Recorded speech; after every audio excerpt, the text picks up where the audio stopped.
Welcome, this is Haku EDC. This is Multi-Tool Monday, where we look at and compare multi-tools. Mostly we look at Leatherman's, but then we also look at their competitors. Today we're going to be looking at the Rocktol Gen R.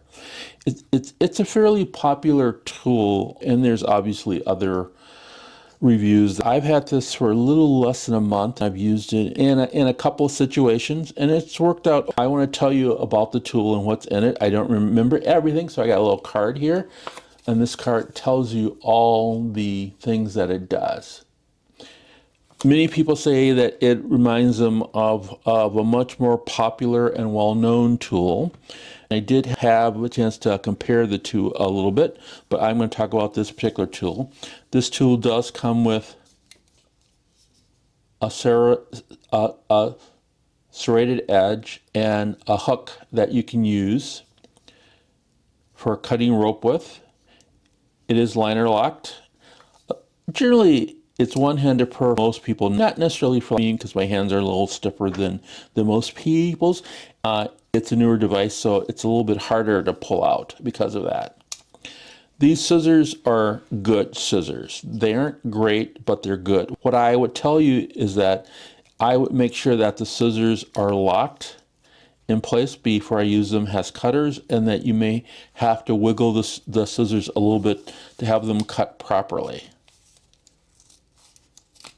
This is a pretty thick piece of paper, about 5 sheets folded over. Then this is wire from extra wire that I've been using to cut things with. So that cut pretty well. As you can tell, there's a little bit of metal, and here's the cable wire for USB-C. Oops, let's see, on the other side, this is the knife. This knife is what people would get it for. It is a VG10 knife, and so being a VG10 knife, it is going to last a little longer with sharpness. It's going to also be a little better when you do sharpen it up. They'll sharpen up a little bit quicker, a little bit better in my estimation than the regular ones. So that's it through about 3 sheets of paper there. This VG10 knife is the primary reason why someone would want to get it. All the other tools are 3CR MOV, so they're okay, but not great. And once again, it is a locking tool, and you should be able to use it one-handed. On the other side is a pretty nice saw. I didn't have a chance to use this saw, but as I look at it, it's going to be fairly nice. It kind of reminds me lengthwise of some of the Swiss Army knife saws that are on the 93 millimeter. Whether they're better than those, I don't know. As I say that this is the only implement that I didn't use to any degree that's on here. On the inside, before I go to the inside, I want to show you something here. I don't know if you can see that. When I got this, it was out of alignment. It's still a little bit out of alignment, and I do try to get it lined up there. I'm not exactly sure if that's the way it is supposed to be, or if that's the way that it has come to me. These are the pliers head. I actually like these plier heads. I like that they're flat on the top. I don't like the ones that sort of go down to a little tip, although that is supposedly better for picking up things. I just think that for me grabbing something, I like to be able to do that much more fully with this. It does have a wire cutters that are replaceable, and they do cut through wires, and they do cut through other things as well. And so I was using them on a project to update some wire stuff inside my house to from Cat 5 to Cat 6. God, it's been having Cat 5 for what, almost 15 years now, and just got it up to Cat 6, and so I was cutting some cable wires and then retrenching them, and this worked well for that particular job. And I was able to pull some wires out of the walls. On the inside, I'm going to do, let's look here first. Let's look at these. You have your can opener. You have your, oops. Let me start. Here we go. You have a little awl with your eyeglass or mini screwdriver here, bottle opener, can opener, and you have your file here. This file is okay. It's nothing special in my mind. This side's a diamond side file, so maybe if you had a knife and needed to sharpen it, you might be able to sharpen it with this side, and this side is only for like probably cleaning your nails or something similar to that. I would say that these tools overall are average, so they aren't bad, but they're not great.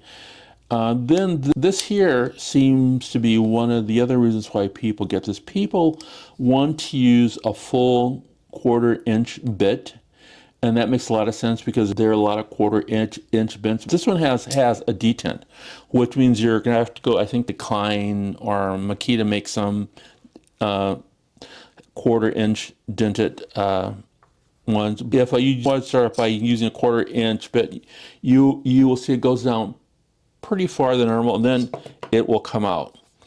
What I try to do, I also like to use the WeHop bits, and so I like to put those in here, and that will flop out too. I originally tried to put a little magnet inside there and to hold the stuff in there, and it worked okay. But the magnet, I don't know if it'll come. Oh no, it didn't come up this time. But a couple times the magnet just fell out. I'm not sure if the metal in here is not strong enough for the magnetism, but having that would help quite a bit. And let's see here, if I put this 1/4, and once again, that gives it a little bit more space, but that's not something that you want to constantly do or always do. I do know that most people would actually glue the magnet down inside.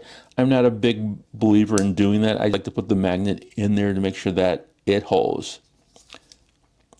So now I have, I think, magnet in there.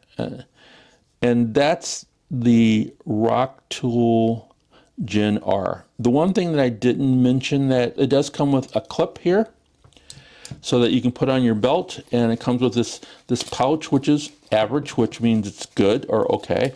And it comes with 3 of these other bits that will go down into the 1/4 inch one, so that you do have enough of bits to get some work done in. Once again, you aren't going to get, this is a T10 and a T15. Having a T6 and T8 is always great for your knives, your multi-tools to fix those. What I'm going to try now is just to see, since I have this here, will this fit in any of these multi-tools? Oh, it does fit. So this T10 should work at repairing, yep, at least the top 2. The bottom screws are different than the top ones. I know that they're smaller. It means you probably need a T8 in there. If you want to take apart another one, that's what you would have to do, is get another different size. This is the Rocktol GR. I would say if it's under $50, which it was when I got it, I've seen it go as high as $80+, and I think it's been as low as 40. You may want to get this quickly. It is made in China. It is 3 CR MOV, except for that particular blade, which is VG10. With the tariffs that are coming up, it's going to be a fairly expensive tool. Well, if it's 25% more expensive, and mostly $50 to $60 now, it'll be less than $90. But so it'll still be less than the Leatherman Surge. The Surge overall is a better, sturdier tool if you're going to be doing hardcore work. Leave your comments about this particular tool. If you've used it, want to use it, or have any questions, leave those inside the comments. I'll reply. This is Haku EDC. I'll see you in the future.